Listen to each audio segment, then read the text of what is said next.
Minggu Advent yang kedua sering disebut sebagai Minggu Damai Sejahtera. Kalau kemarin Minggu Advent yang pertama disebut sebagai Minggu Harapan, Pengharapan, maka di Minggu Advent yang kedua ini disebut sebagai Minggu Damai Sejahtera. Sebagaimana lilin Advent dinyalakan 2 lilin yang melambangkan damai sejahtera yang dibawa oleh Sang Mesias. Damai sejahtera menjadi dambaan setiap manusia. Kita punya banyak hal, kita memiliki segalanya, tapi jika tidak ada damai dalam hidup kita, kita tidak akan tenang. Dan damai itu hanya datang dari Sang Raja Damai yang membawa damai. Bagian firman Tuhan Sakaria, dia menyampaikan firman Tuhan pada masa yang penuh gejolak bagi bangsa Yehuda, bangsa Israel. Karena pada masa kehadirannya sebagai nabi di Israel Yehuda, bangsa Israel baru kembali dari pembuangan di Babel dan sementara ada dalam proses pembangunan kembali bait suci di Yerusalem. Kehidupan bangsa Israel saat itu sementara ada dalam pemulihan secara rohani, tetapi juga pemulihan dalam kehidupan sosial mereka.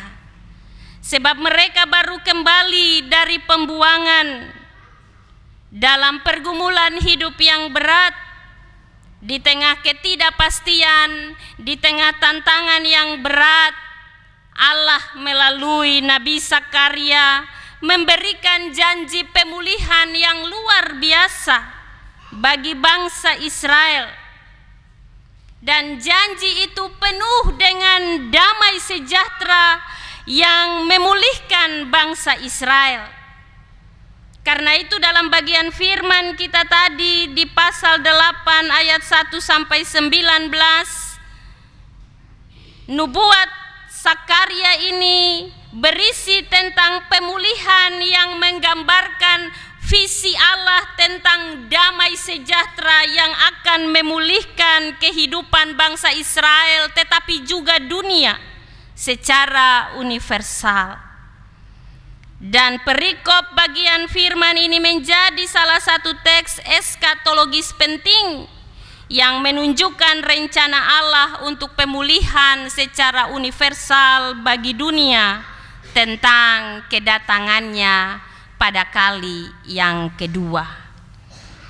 Bapak Ibu, saudara-saudara jemaat yang dikasihi dalam Tuhan Yesus, Sakaria 8 ayat 1 sampai 19 menunjukkan kondisi kehidupan bangsa Israel yang dalam pergumulan mereka setelah kembali dari pembuangan, mereka diperhadapkan dengan tantangan besar, yaitu Yerusalem yang sudah menjadi reruntuhan. Bait Allah belum selesai dibangun. Yerusalem menjadi kota yang tidak tertata dengan baik karena hancur seluruhnya. Bahkan bait Allah menjadi reruntuhan. Dan menghadapi situasi itu, bangsa Israel ada dalam semangat yang tidak pasti karena tantangan yang harus mereka hadapi setelah mereka kembali dari Babel. Di tengah situasi yang suram ini, Allah berbicara melalui Nabi Sakaria dengan pesan pengharapan. Di ayat 1 dan 2 firman Tuhan katakan, datanglah firman Tuhan kepada Sakaria dan Tuhan berfirman, aku berusaha untuk Sion dengan kegiatan yang besar dan dengan kehangatan amarah yang besar. Beginilah firman Tuhan, aku akan kembali ke Sion dan akan diam di tengah-tengah Yerusalem. Yerusalem akan disebut kota setia dan gunung Tuhan semesta alam akan disebut gunung kudus. Allah cemburu bagi Sion dengan cemburu yang besar, dengan kehangatan amarah. Kecemburuan Allah dalam bagian firman ini menggambarkan kasih Allah yang penuh bagi bangsa Israel. Dan kecemburuan serta kemarahan Allah ini menjadi fondasi pemulihan bagi Israel. Cemburu karena kasihnya yang mendalam bagi bangsanya, bangsa yang menjadi bangsa pilihan Allah. Kecemburuan Allah ini mengingatkan kita bahwa kedatangan Kristus adalah manifestasi dari kasih Allah yang tidak dapat dibendung. Dan Allah datang dalam pemulihannya yang sempurna, dan Dia memulai dari Yerusalem sebagai kota kebenaran, dan Allah berjanji untuk kembali ke Sion, berada di tengah-tengah Yerusalem. Hal ini menunjukkan bagi kita bahwa itu berarti Allah sempat pergi dari umatnya. Dia meninggalkan mereka karena dosa-dosa yang mereka lakukan. Tetapi karena kasihnya Dia mengingat kembali umatnya itu. Dan Dia berjanji dalam firman-Nya bahwa aku akan kembali ke Sion, bahkan berdiam di tengah-tengah umatnya bangsa Israel. Dia akan kembali membawa pemulihan bagi kehidupan Israel dalam damai sejahtera yang akan dialami. Dan janji pemulihan ini bukan sekedar pemulihan secara sosial bagi hidup Israel, tetapi juga dalam kehidupan rohani mereka secara menyeluruh. Dan pemulihan serta pembaharuan yang akan Allah lakukan bagi Israel ditandai dengan kehidupan yang damai dan berkualitas, di mana digambarkan dalam ayat 4 dan 5 bahwa akan ada lagi kakek-kakek dan nenek-nenek duduk di jalan-jalan Yerusalem, masing-masing memegang tongkat karena lanjut usianya. Dan jalan-jalan kota itu akan penuh dengan anak laki-laki dan anak perempuan yang bermain-main di situ. Akan ada kehidupan yang penuh dengan keharmonisan. Allah menggambarkan dalam perjanjiannya bahwa orang tua akan menikmati hidup yang panjang di Yerusalem, sedangkan anak-anak akan bermain di tanah lapang Yerusalem. Gambaran ini menunjukkan shalom Allah dialami oleh Israel dalam seluruh kehidupan mereka, bahwa ketika Allah kembali, maka umur panjang menjadi bagian kehidupan bangsa Israel sebagai tanda kesejahteraan dan pemeliharaan Tuhan bagi hidup mereka. Keadaan damai, keadaan tenang, keadaan yang penuh dengan sukacita. Allah mengingatkan mereka bahwa apa yang tampaknya mustahil bagi manusia akan menjadi mungkin bagi Allah. Allah berjanji untuk mengumpulkan umatnya dari timur dan barat, memulihkan hubungan perjanjiannya bersama mereka dalam sebuah pemulihan kehidupan. Keselamatan akan menjadi bagian kehidupan bangsa Israel. Mereka akan menjadi umat Allah, dan Allah akan menjadi Tuhan atas kehidupan mereka dalam kebenaran dan keadilan. Sakaria membedakan dengan tegas kondisi sebelum Israel dipulihkan dan kondisi setelah mereka dipulihkan. Tuhan akan mengubah puasa menjadi sukacita, kegirangan, dan kegembiraan. Tuhan akan mengubah kutuk menjadi berkat bagi bangsa Israel.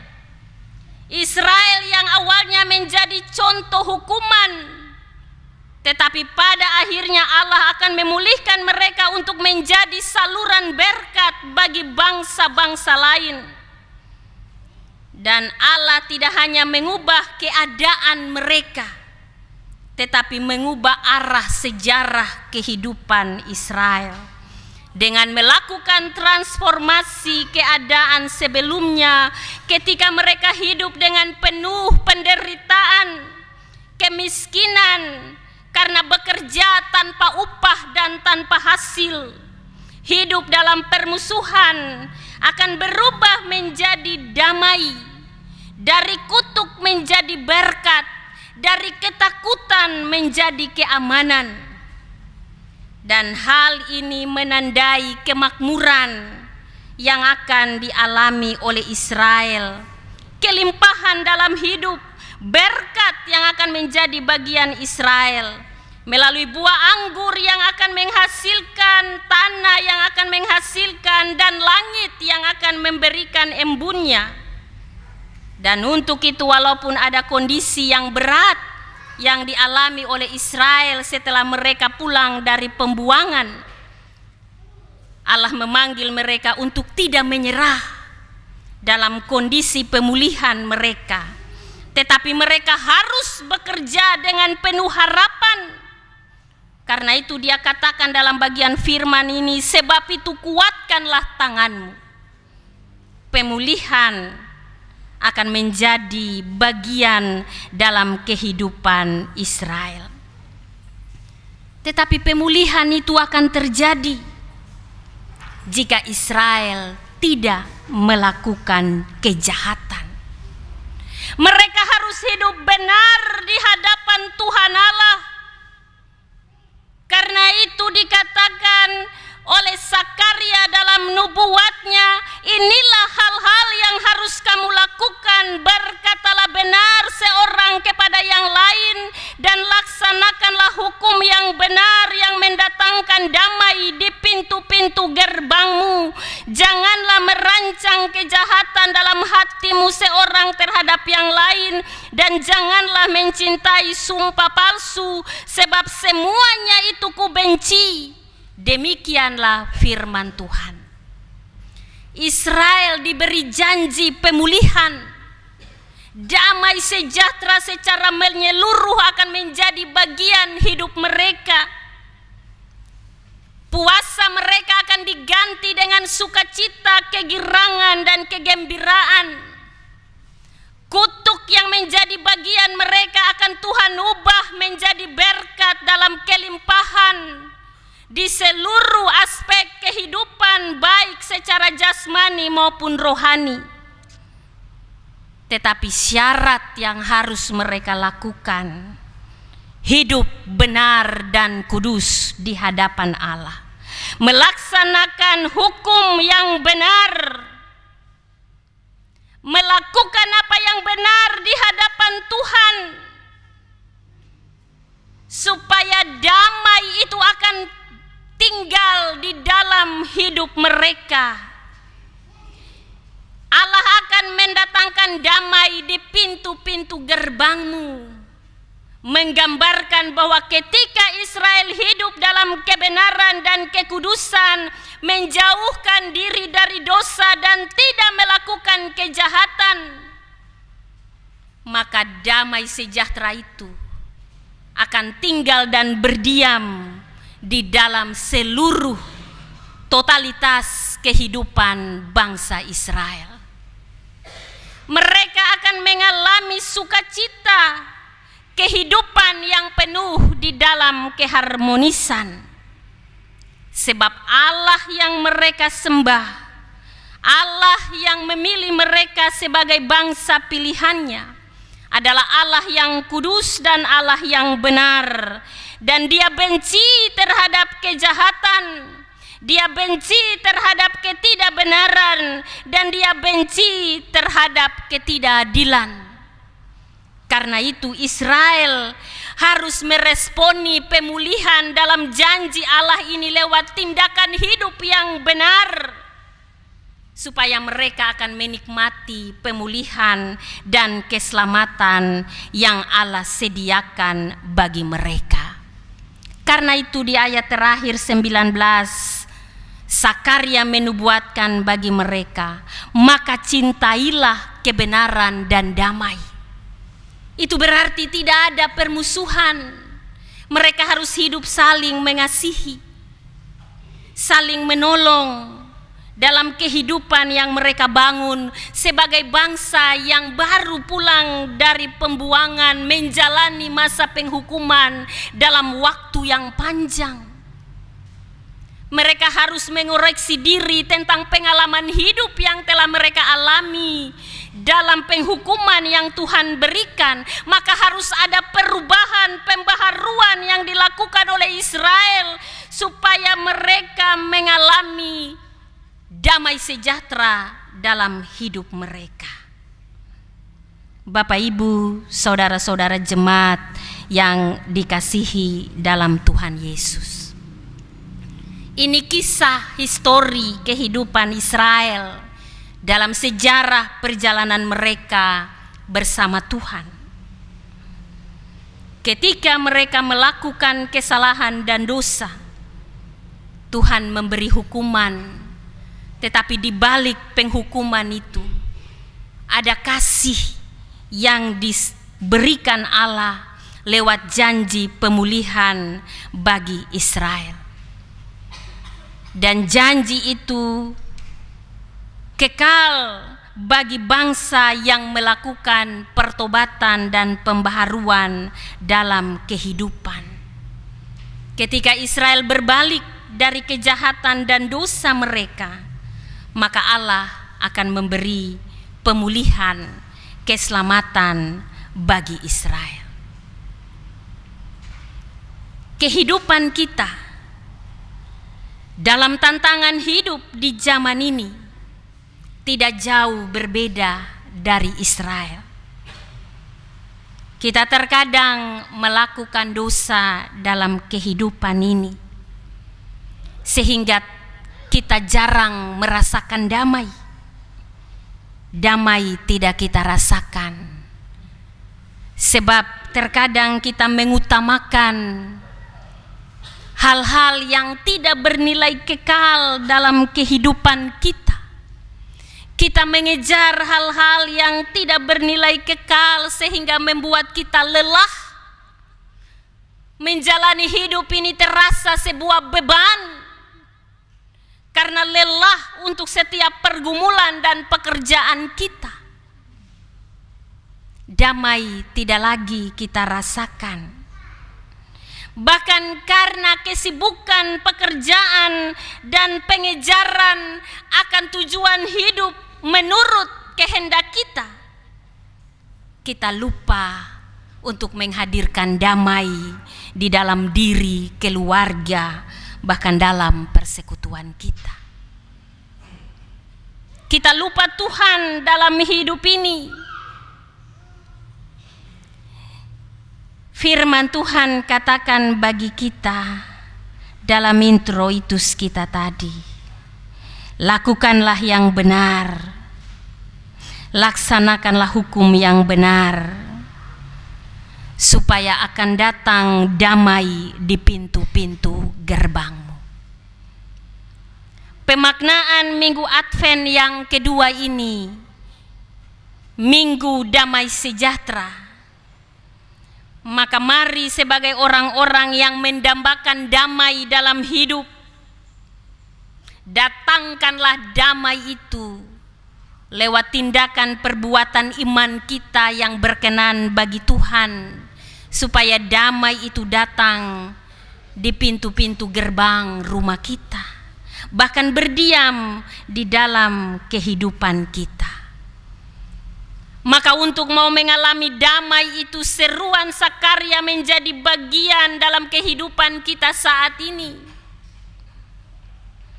Cintailah kebenaran dan damai, supaya Allah di dalam Kristus terus bertakhta di sepanjang perjalanan hidup kita.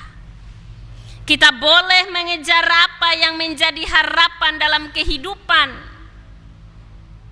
tetapi jangan lupa kita memulihkan hubungan kita dengan Allah dan sesama. Sebab Tuhan masih terus menanti hubungannya bersama kita dalam relasi yang intim. Karena terkadang kita jauh dari Tuhan, kita lupa Tuhan. Ketika kita sudah berjumpa dengan tantangan, baru kita panggil nama Tuhan. Kehidupan orang percaya tergantung pada hubungan dan relasi dengan Tuhan lewat doa. Nafas hidup kita adalah doa. Maka ketika kita mau menjalani kehidupan ini dalam anugerah yang Tuhan beri bagi kita, lakukanlah pemulihan di dalam hidup. Jika saat ini kita masih hidup dalam dosa, melakukan ketidakbenaran, melakukan ketidakjujuran, melakukan ketidakadilan, hidup dalam permusuhan, berdamailah di dalam seluruh kehidupan kita, supaya damai itu akan menjadi bagian kita dalam menjalani hidup ini. Sebab Sang Raja Damai itu, Dia bawa damai dalam kehidupan. Saat ini kita hidup dalam dunia yang penuh dengan ketidakadilan, konflik dan penderitaan. Maka firman Tuhan melalui Sakarya mengingatkan kita bahwa Allah tidak pernah meninggalkan kita dalam setiap detik hidup yang kita jalani. Karena itu, mari kita melakukan pembaharuan pertobatan dari setiap dosa yang kita lakukan. Allah selalu memberi waktu untuk kita datang padanya, meminta pengampunan, dan Dia akan memberi keselamatan di dalam anugerahnya bagi kita.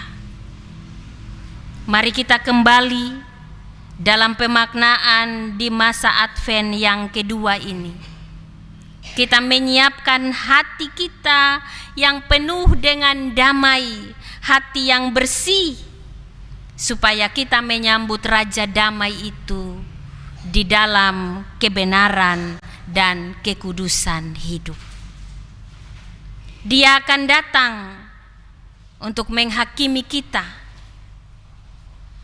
Maka waktu itu menjadi waktu yang penuh sukacita. Sebab ketika Dia datang, kita akan disambut untuk menjadi bagian di dalam kehidupan kekal bersamanya. Maka siapkanlah seluruh hidup kita dengan baik, supaya ketika waktu itu datang, kita berjumpa di dalam kegirangan sukacita yang akan membawa kita kepada keselamatan kekal bersamanya. Kiranya firman ini akan menjadi pedoman dalam pemaknaan hidup kita di minggu Advent yang kedua ini, supaya di tengah tantangan, penderitaan, dan pergumulan hidup apapun, ketika kita menghadirkan Tuhan di dalam hidup kita, maka kita akan merasa damai walaupun kita ada dalam tantangan dan pergumulan. Roh Kudus kiranya memampukan kita untuk melakukan firman ini dalam hidup kita. Amin.